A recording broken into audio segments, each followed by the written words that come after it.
بسم اللہ الرحمن الرحیم۔ حضرت عائشہ رضی اللہ تعالی عنہ کی روایت کا مفہوم ہے کہ ایک مرتبہ رسول اللہ صلی اللہ علیہ وسلم میرے گھر میں لیٹے ہوئے تھے اور آپ صلی اللہ علیہ وسلم کی مبارک پنڈلی سے کپڑا کچھ ہٹا ہوا تھا۔ اتنے میں حضرت ابو بکر صدیق رضی اللہ تعالی عنہ حاضر ہوئے اور انہوں نے اندر آنے کی اجازت چاہی۔ نبی کریم صلی اللہ علیہ وسلم نے انہیں آنے کی اجازت عطا فرمائی۔ حضرت ابو بکر صدیق آئے اور حضور صلی اللہ علیہ وسلم نے اسی طرح لیٹے لیٹے ان سے کچھ گفتگو فرمائی۔ تھوڑی دیر کے بعد حضرت عمر رضی اللہ تعالی عنہ حاضر ہوئے اور اندر آنے کی اجازت چاہی۔ نبی کریم صلی اللہ علیہ وسلم نے انہیں اجازت دی، وہ اندر حاضر ہوئے اور حضور صلی اللہ علیہ وسلم نے اسی طرح لیٹے لیٹے ان سے بھی کچھ گفتگو فرمائی۔ اس کے تھوڑی دیر کے بعد حضرت عثمان رضی اللہ تعالی عنہ حاضر ہوئے اور اندر آنے کی اجازت چاہی تو نبی کریم صلی اللہ علیہ وسلم اٹھ کر بیٹھے اور آپ صلی اللہ علیہ وسلم نے اپنا کپڑا درست فرمایا اور اس کے بعد حضرت عثمان رضی اللہ تعالی عنہ کو اندر آنے کی اجازت دی۔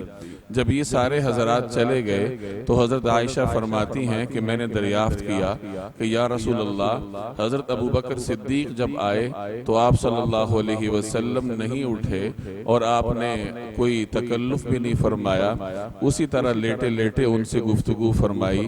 اسی طرح جب حضرت عمر آئے تو آپ صلی اللہ علیہ وسلم نہیں اٹھے اور کچھ پرواہ نہیں کی، لیکن جب حضرت عثمان آئے تو آپ باقاعدہ اٹھ کر بیٹھے اور اپنے کپڑے کو بھی درست کیا۔ تو اس کی کیا وجہ ہے؟ تو نبی کریم صلی اللہ علیہ وسلم نے ارشاد فرمایا کہ میں اس سے حیا کیوں نہ کروں جس سے فرشتے بھی حیا کرتے ہیں۔ یہ صحیح بخاری کی روایت ہے۔ صحابہ کرام کی مقدس جماعت کے ہر فرد کو اللہ تبارک و تعالی نے کوئی ایسی خصوصیت عطا فرمائی تھی جو کہ اس کی پہچان اور علامت بن چکی تھی۔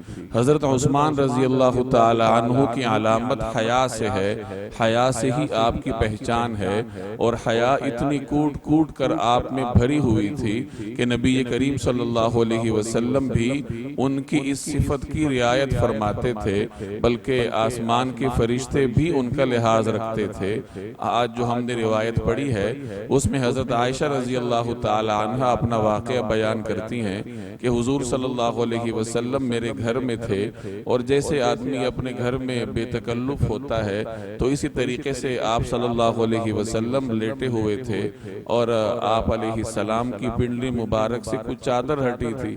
ابو بکر صدیق آئے، حضرت عمر آئے تو اسی حالت میں آپ نے ان سے گفتگو فرمائی، لیکن جب حضرت عثمان حاضر ہوئے تو آپ صلی اللہ علیہ وسلم نے کچھ بندوبست فرمایا، خصوصی طور پر باقاعدہ اٹھ کے بیٹھے اور اپنی پنڈلی مبارک پر اپنی چادر درست کی، اس کے بعد ان سے گفتگو فرمائی۔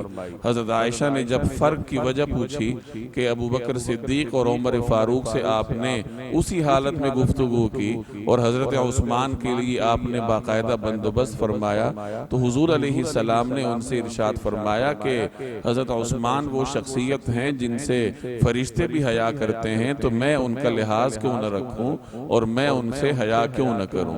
تو حضرت عثمان رضی اللہ تعالی عنہ کا یہ خاص صفت ہے حیا۔ کل 18 ذی الحج ان کا یوم شہادت ہے، اور یہ ان حضرات کا ہم پر حق ہے کہ کم از کم ان ایام میں ہم ان حضرات کی سیرت کو پڑھیں، ان کے حالات کا مطالعہ کریں اور پھر ان پر عمل کرنے کی بھی کوشش کریں۔